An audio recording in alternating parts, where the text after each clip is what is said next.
Hey there guys, Steve here from Calls and Coins Detecting, and welcome to my top 5 tips for the Minelab Manticore.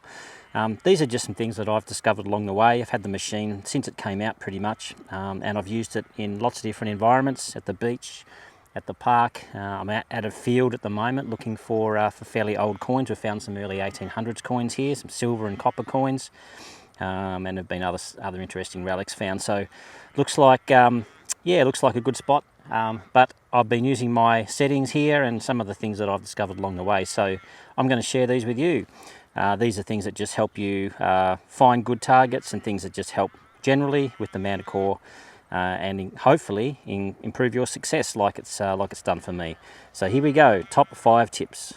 Tip number 1, when you get this machine, it's a very powerful machine, so the tendency people have, and I did the same thing, was to wind this bad boy right up. It goes to 35 sensitivity.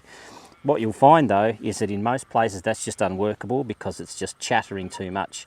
It's surprisingly quiet here. You can see there it's picking up some interference, but honestly I usually hunt around 18. And the reason why I do that is because I find it just picks up targets more cleanly.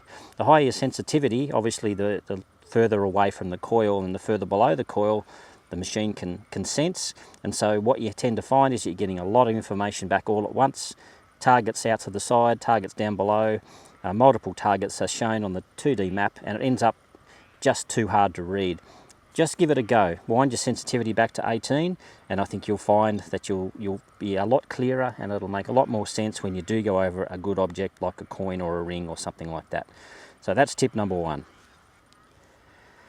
Tip number 2, if you go into settings and you move along to recovery speed, I was guilty of this. I would often search on a very high recovery speed, expecting that it would allow me to find more targets, particularly in trashy areas.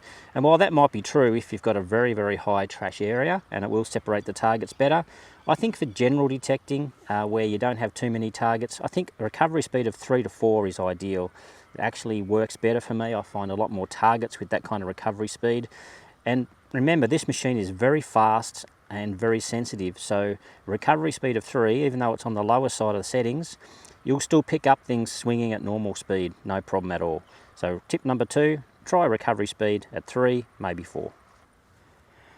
Tip number 3, sometimes if you go detecting for the entire day, your battery can deplete pretty quickly. So there's a simple way to increase the battery life during your day's hunt.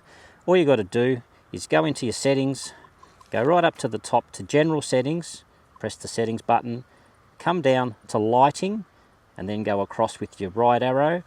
Now your display brightness, you can set it to automatic, but I find that it runs too brightly. What I tend to do is back my lighting down to where it's comfortable. I don't want to be straining to see it. I need to be able to see it clearly, but you don't need to run it at full brightness. And if you back it off 1 or 2 notches, you'll find you'll save quite a bit of battery life. So that's tip number 3. Tip number 4, noise cancelling. Go into settings, come down until you see noise cancel. All you got to do is hold in this button, this circle button here. This is the noise cancelling button.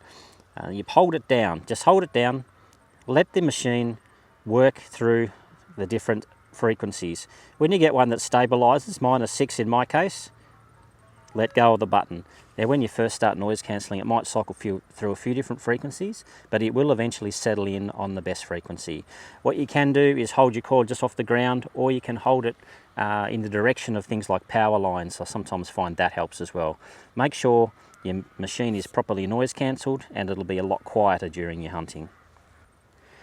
Tip number 5 involves the upper ferrous limit. So this is the grey section on the 2D map that basically lets you know when a target is most likely going to be ferrous or iron in nature. What I've found is that the default of 8 is a little bit too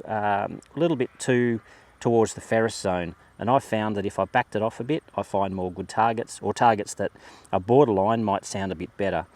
How do you change that? You go into settings, press the cog button, come down to ferrous limits, press the edit button. The upper, I like to have, I think the default would be upper 8 like this, but I like to run upper 4. Set it to upper 4, and you'll see that the top grey ferrous line is now a thinner line than it was by default, and you'll find better targets in that range.